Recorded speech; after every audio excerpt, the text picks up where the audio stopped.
Yo, what's up, world? Welcome back to the channel. APW Sports signing back in, and I want to apologize for not giving you guys a wild card weekend prediction. So I'm going to make it up to you and give you guys the predictions I have for the 4 divisional games this weekend. 4 games to talk about. It's a lot of stuff to get into, so we're not going to sit here and talk anymore. So without further ado, let's dive into it.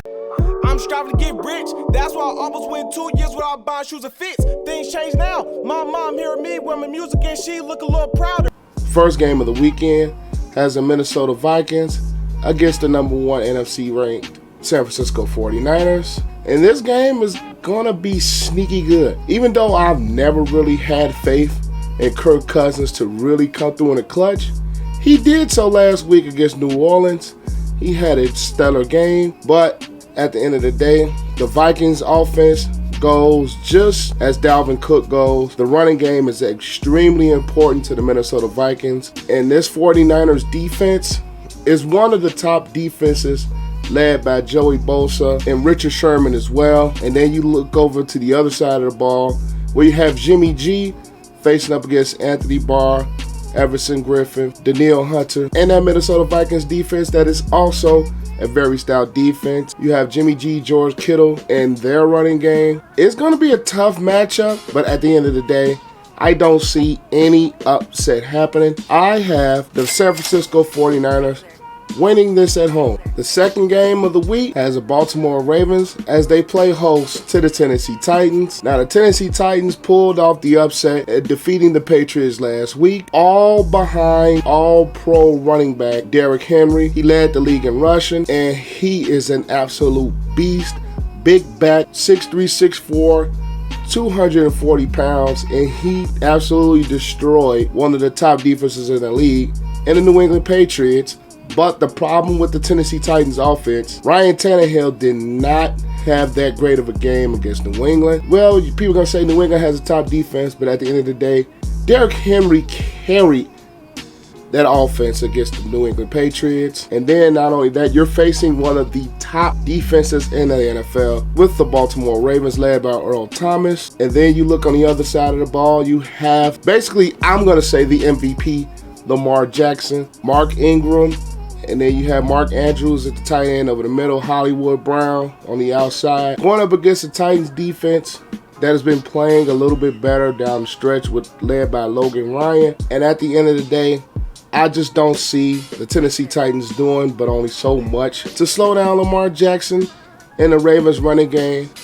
I don't see any upset happening here either. I have the Ravens winning this game at home to move on to the AFC Championship game. The third matchup of the week has the Kansas City Chiefs as they play host to the Houston Texans. Now, I think this is probably going to be the game of the week, as this is a matchup from week 6, won by the Houston Texans in Arrowhead, 31-24. And this game, honestly, like I said, is going to be the biggest game of the week. You have Patrick Mahomes going up against one of the top pass rushers in the NFL and J.J. Watt coming back off of that injury. And you have dynamic Chiefs offense with Mahomes, Tyreek Hill, and also Travis Kelce going up against the Houston defense, in my opinion, that honestly has probably played a bit of an up and down season.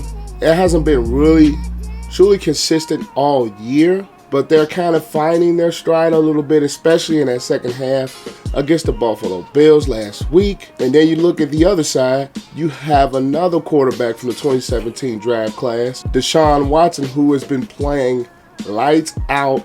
He made 2 ridiculous plays to kind of propel the Texans to that win last week, especially that play where they're playing overtime where he eluded 2 men to find an open man and get them into field goal range. That led them to kick the game-winning field goal. And you also have a Chiefs defense who, and let's face it, it's kind of suspect if you really ask me. I mean, they have been hitting their stride, led by Tyrann Mathieu, probably the last few weeks. Frank Clark's play has been better over the last couple of weeks. This is a really tough game to really decide who's going to win. But at the end of the day, I think Mahomes and that Chiefs offense make just enough plays to squeak by Houston and get the victory to face the Ravens in the AFC Championship game. And the last game of the week has the Green Bay Packers hosting the Seattle Seahawks. And this is going to be an intriguing game as well. You have Aaron Rodgers, who hasn't been playing at his usual level. The Packers offense is kind of more a run-heavy offense with Aaron Jones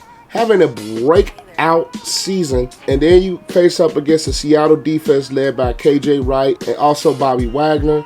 They have been playing excellent football. The Packers do have a really stout offensive line, but at the end of the day with the Green Bay Packers, to me, what weapons are they going to use outside of Devontae Adams on the outside? I mean, they do have St. Brown that's been playing up and down. Valdez-Scantling, he's been playing up and down. But the only consistent weapon that you have on the outside is Devontae Adams, and Jimmy Graham has almost been a no-show ever since he's gotten in Green Bay. And then you flip the other side of the ball.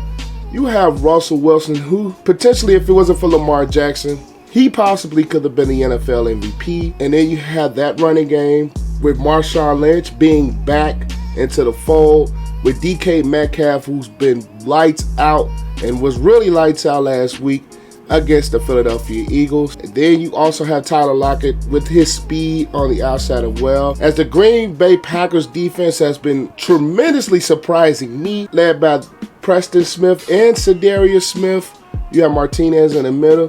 You have the Bears traitor, Adrian Amos, as well. This is going to be a good matchup, but at the end of the day, Seattle has had Green Bay's number over the past few years. And not to be a Packer hater, even though I'm a Bears fan, but at the end of the day, I really see Seattle having Green Bay's number again and moving on to the NFC Championship game for a Seattle and 49ers rematch. So I have Seattle in this game to move on.